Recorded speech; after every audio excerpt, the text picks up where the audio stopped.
근데 저희는 어디에 가서 어느 웨딩홀에 꼭 그 특정 웨딩홀에 가서 꼭 하고 싶어요. 못할 수가 있어요. 왜냐면 웨딩홀은 소위 밥장사라고들 많이 해요. 밥값에서 남는 거거든요.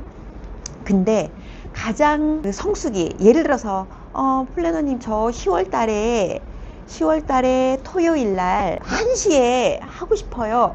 그럼 신부님 하객이 얼마가 될까, 어느 정도 될까요? 양가 합해서 이걸 100% 물어봐요. 왜? 웨딩홀에서 하객이 근데 저희 150이에요. 그럼 마감입니다. 비어 있어도. 왜? 그 시간대는 황금 같은 모두가 원하는 골든타임이라고 해요. 그러면 150분을 받는 것보다는 250분을 받는 게 웨딩홀에서는 이익이죠. 그리고 그 시간대를 찾는 고객들은 워낙 많으니까.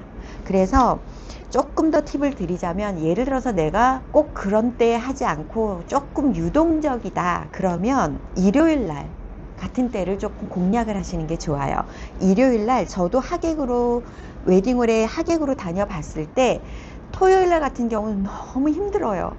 길도 너무 막히고 웨딩홀은 저기 있는데 저는 들어가지를 못하고 있어요. 차 안에서 막혀 있어서. 특히 백화점의 주변에 있는 웨딩홀이다 그럼 난리가 나요.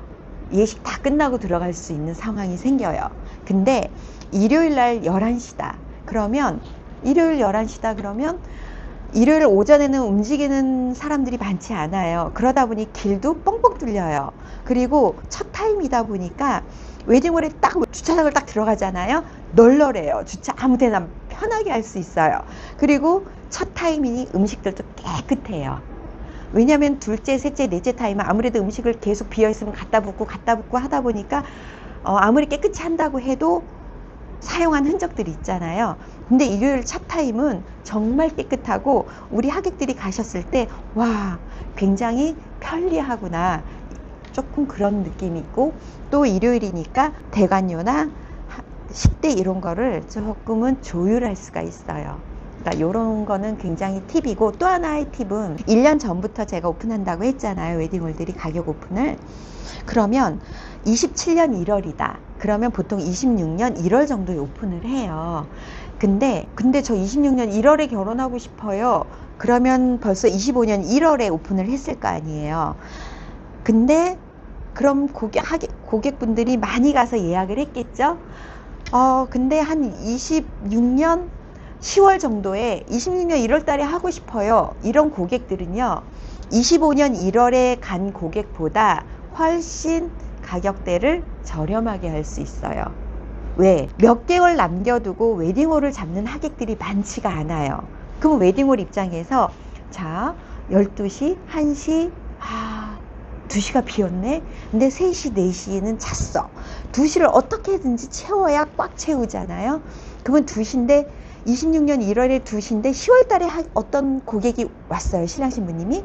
그러면 어떻게 해서든지 이분들을 거기에 채워 넣으려고 하기 때문에 가격대를 막 조율을 해준다는 거죠.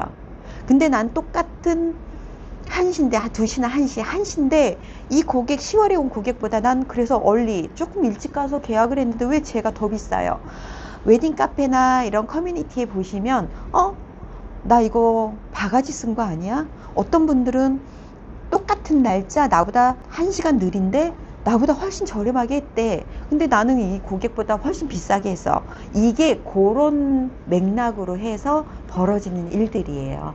그래서 내가 조금 시간대에 대해서 꼭 이 시간대 해야 돼 이런 게 없다면 약간 그런 것도 겨냥해 볼만 하고요. 여기에서 단점은 이거죠. 나는 꼭 토요일 날 12시에 해야 돼. 근데 그때 가서 그 타임이 남아있을 순 없잖아요. 그래서 그런 경우는 미리미리 빨리빨리 예약을 하셔야 되는 거고, 나는 시간대에 그렇게 구애가 없어요. 비어있는 시간이면 돼요. 그럴 경우는 그렇게 임박건이라고 하거든요. 전문 용어로. 그런 거를 겨냥해서 하시면 조금 가격대를 조금 저렴하게 조율해서 하실 수 있다는 팁 아닌 팁입니다. 이거는 추석이나 명절 전주 이때는 많이들 안 해요. 그리고 예전에는 7, 8월은 결혼을 안 해요.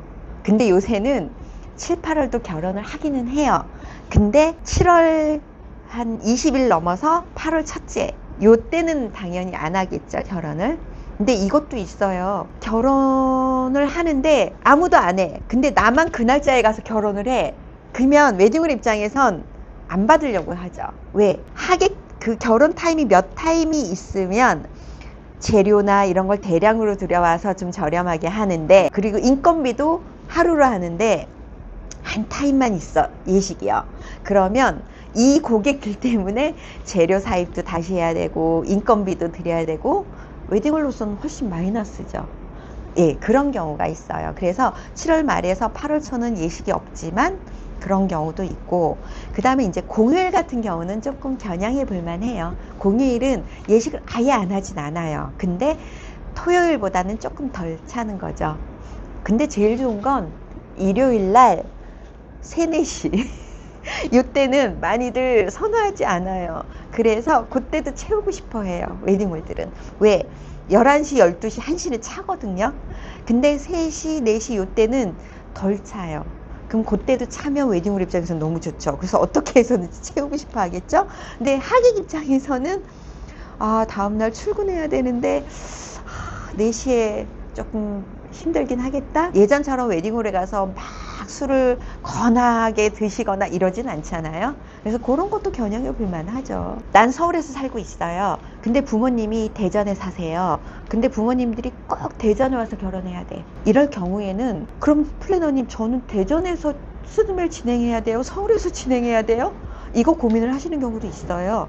근데 결혼은 대전에서 하시더라도 신부님 생활권이 서울이면 서울에서 하시는 게 맞아요. 왜? 왜냐면 자, 결혼하려면 드레스도 미리 가서 입어봐야죠. 사진도 찍으셔야죠. 그럼 맨날 대전을 왔다 갔다 하기에 쉽지 않단 말이에요. 그러면 그런 걸 준비하는 경우는 내가 조금 더 편리한 곳에서 하시면 되고, 대전은 결혼식만 하러 내려가시면 되는 거죠. 요렇게 준비하시면 되는데, 이제 서울 수도권이면 상관이 없는데 대전에서 할 경우, 그러면 전 본식날 서울에서 메이크업하고 대전까지 가야 되나요? 이런 또 문제가 생겨요. 근데 대전 정도면 메이크업하고 내려가도 돼요. 왜냐면 요새 뭐 길이 사실 김포에서 서울 와도 2시간 걸릴 때도 있거든요. 근데 서울에서 대전 가는 거 괜찮아요. 근데 예를 들어서 광주다, 이러면 또 전라도 광주다, 문제가 틀려지죠. 그래서 이런 경우는 사실은 메이크업은 광주에서 하고, 서울의 드레스가 내가 너무 예뻐, 그러면 서울에서 드레스, 그 다음 촬영은 서울. 그래서 이모님 뭐 여기서는 출장비가 좀 들긴 하겠지만 여기서 갖고 내려가서 거기서 메이크업은 하시고, 요렇게 나눠서 하시는 게 가장 베스트겠죠.